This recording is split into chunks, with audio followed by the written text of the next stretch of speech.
ಆಚಿ ಮಸಾಲ. ಎಂತ ಅಡಿಗೆಯ ರುಚಿಯಾಗೋ ರಹಸ್ಯವು 20 ರೂಪಾಯಿ ಬಂತಂತೇಳಿ ಅದು ಪವಾಡನ. ಅದು ರೋಡ್ ಕ್ರಾಸ್ ಆಗಿ ಈ ಕಡೆ ಬರೋದನ್ನು ಪವಾಡನ.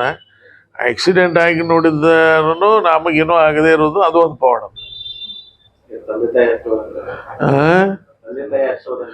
ಅಲ್ಲ, ತಂದೆ ತಾಯಿಗಳ ಆಶೀರ್ವಾದ, ನಮ್ಮ ಕ್ಷೇತ್ರ ಜನರ ಆಶೀರ್ವಾದ, ನಮ್ಮ ಕಾರ್ಯಕರ್ತರ ಆಶೀರ್ವಾದದಿಂದ ನಾವು ಆರಾಮ. ಆಕ್ಸಿಡೆಂಟ್ ನೋಡಿದ್ರೆ ಕೈಕಾಲ್ರಿ ಅಟ್ಲೀಸ್ಟ್ ಅಂದ್ರೆ ಆ ಥರ ಒಟ್ಟು ಏನಾದ್ರೂ ಆಗ್ಬೇಕಂತೇಳಿ ಅವ್ರಿಗೂ ಏನಾಗಿಲ್ಲ, ನನಗೂ ಏನಾಗಿಲ್ಲ, ಎಲ್ಲ ನಾರ್ಮಲ್.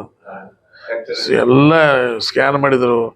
ಆಮೇಲೆ ಇದು ಎಕ್ಸ್ರೇ, ಆಮೇಲೆ CT ಸ್ಕ್ಯಾನ್ ಅಂತೂ ಅಂತ ಎಕ್ಸ್ರೇ ಜೊತೆಗೆ ಇನ್ನೇನು ಬ್ಲೀಡಿಂಗ್ ಆಗಿರ್ತದೆ, ಏನಂತ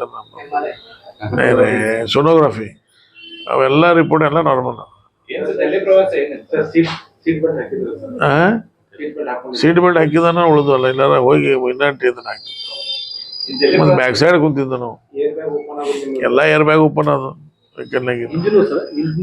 ಹಿಂದಿನ ಸೀಟ್ನಾಗಿಲ್ಲ, ಸೈಡ್ ಹಾಕಿದ್ದು. ಹಿಂದಿನ ಸೀಟ್ ಹಾಕಿಲ್ಲ, ಹಿಂದೆ ಕುಂತಿದ್ವಿ ಇಬ್ರು. ಹಿಂದೆ ಕುಂತು ಮಾತಾಡ್ಕೊ ಕುಂತಿದ್ದೆ ನಾವು ಇಬ್ರಲ್ಲ. ನಾನು ಡ್ರೈವರ್ ನೋಡಿದ್ದೀನಿ. ಅವ್ರಿಗೂ ಏನಿಲ್ಲ, ಇದೇ ಥರ ಮುಕ್ಕಮಾರ್. ಇಲ್ಲಿ ಮೊನ್ನೆ ನಮ್ಮ ರಾಷ್ಟ್ರೀಯ ಪದಾಧಿಕಾರಿಗಳು ಭೇಟಿಯಾಗಿತ್ತಲ್ಲ, ಸಂಕಟ ಆದಾಗ ಅದಕ್ಕೆ. ಆಮೇಲೆ ಮೋದಿಜಿಯವರು 25 ವರ್ಷದ ಈ ಆಡಳಿತದ ಅನೇಕ ಕಾರ್ಯಕ್ರಮಗಳ ಬಗ್ಗೆ, ಪಕ್ಷದ ಸಂಘಟನೆಗಳ ಬಗ್ಗೆ, ಮತ್ತು ನಮ್ಮ ತೆಲಂಗಾಣದ್ದು ಇವು ಎಲ್ಲ ರಾಜ್ಯಾಧ್ಯಕ್ಷರು, ರಾಜ್ಯ ಸಂಘಟನಾ ಮಂತ್ರಿಗಳು, ರಾಜ್ಯದ ಪ್ರಭಾರಿಗಳು, ಇವ್ರದ್ದೆಲ್ಲರದ್ದು ಭೇಟಿಯಾಗಿತ್ತು. ಆಮೇಲೆ ಹೊಸ ರಾಷ್ಟ್ರೀಯ ಪದಾಧಿಕಾರಿಗಳು ಆಯ್ಕೆ ಆಗಿದ್ದಾರೆ, ಅವ್ರದ್ದು ಪರಿಚಯ ಮತ್ತು ಅವ್ರದ್ದು ಸಂಘಟನಾತ್ಮಕವಾಗಿ ಕೆಲವೊಂದು ವಿಷಯಗಳು ಭೇಟಿಯಾಗಿದ್ದು. ಹೀಗಾಗಿ 2 ದಿನಗಳ ದಿಲ್ಲಿ ಭೇಟಿಯನ್ನು ಮುಗಿಸ್ಕೊಂಡು ಇವತ್ತು ಮುಂಜಾನೆ ಬಿಡೋದು ಕಾರ್ಯಕ್ರಮ ಇತ್ತು.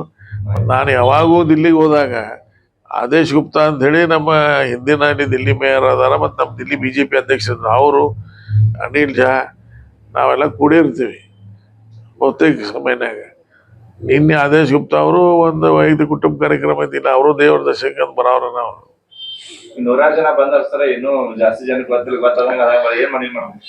ಏನು ನಾನು ಅದೇ ಅದನ್ನು ಯಾರು ಬರೋ ಅವಶ್ಯಕತೆ ಇಲ್ಲ. ಯಾಕಂದ್ರೆ ಅವರು ನಿನ್ನ ರಾತ್ರಿಯಿಂದ ಮೊಬೈಲ್ ಬಂದದ, ಈಗ ಮುಂಜಾನೆ ನೋಡ್ರೆ ಮೆಸೇಜ್ಗಳು. ಯಾಕಂದ್ರೆ ಅವರು ಒಂದು ಕಳಕಳಿ, ಅದಕ್ಕೆ ಯಾರೂ ಕಾಳಜಿ ಮಾಡಬೇಡ್ರಿ, ಏನೂ ಆಗಿಲ್ಲ. ಆಕ್ಸಿಡೆಂಟ್ ಆಗಿದ್ದು ನೋಡಿದ್ರೆ ನಿಮಗೆ ಅನಿಸ್ಬೋದು ಅನೇಕ ವಿಚಾರಗಳು, ಆದರೆ ಆ ಥರ ಏನಿಲ್ಲ. ನಿಮ್ಮ ಆಶೀರ್ವಾದದಿಂದ, ದೇವರ ಆಶೀರ್ವಾದದಿಂದ, ತಂದೆ ತಾಯಿಗಳ ಆಶೀರ್ವಾದ ನಾವು ಆರಾಮಿದ್ದೀವಿ. ಅವ್ರು ರೆಸ್ಟ್ ಹೇಳಿದಾರೆ ಒಂದು ದಿವಸ, ನಾವೇನು ರೆಸ್ಟ್ ಮಾಡಿ ಮತ್ತೆ ಕಾರ್ಯಕ್ರಮ ಹೋಗ್ತೇವೆ.